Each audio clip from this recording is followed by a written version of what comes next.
টিকটকারের জীবনের বাস্তবতার গল্প নিয়ে তৈরি হ্যালো গায়েস নাটকটি ইতোমধ্যে ইউটিউব ও সামাজিক যোগাযোগ মাধ্যমে বেশ সাড়া ফেলেছে।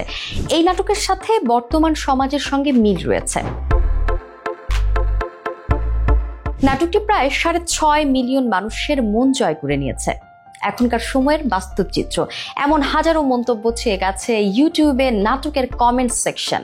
ইউটিউবে নাটকটি দেখে কমেন্টস করেছেন প্রায় 7,000 দর্শক। শুধু তাই নয়, নাটকটি এখন ইউটিউব ট্রেন্ডিং এ শীর্ষে রয়েছে।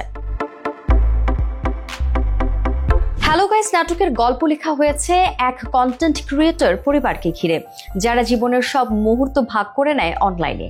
পরিবারের বিভিন্ন সংকট থাকলেও দর্শকের সামনে চাকচিক্য উপস্থাপন করেন। তবে একটা সময় পরে তাদের ভুল ভাঙে, তারা বাস্তবতা উপলব্ধি করে রিলস যে আমাদের জীবনের সুন্দর মুহূর্ত কেড়ে নিচ্ছে তা উঠে এসেছে নাটকটিতে। বর্তমান সময়ের অন্যতম জনপ্রিয় ও মেধাবী নির্মাতা মহিদুল মহিমের নাটক হ্যালো গায়েস মুক্তির সঙ্গে সঙ্গেই চারিদিকে হইচই ফেলে দিয়েছে। আর সেই টিকটকার ও তার স্ত্রীর চরিত্রে মুশফিক আর ফারহান এবং কেয়া পায়েলের অভিনয়ে মুগ্ধ হয়েছেন দর্শক। হ্যালো গাইস নাটকের নির্মাতা মহিদুল মহিম বলেন, একটা হাস্যরসাত্মক গল্পের মধ্য দিয়ে বর্তমান বাস্তবতা তুলে ধরতে চেয়েছি।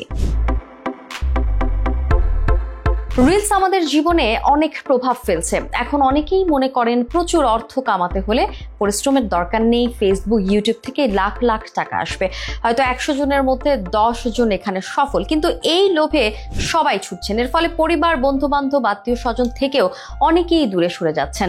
এর কুফল বোঝাতে চেয়েছি।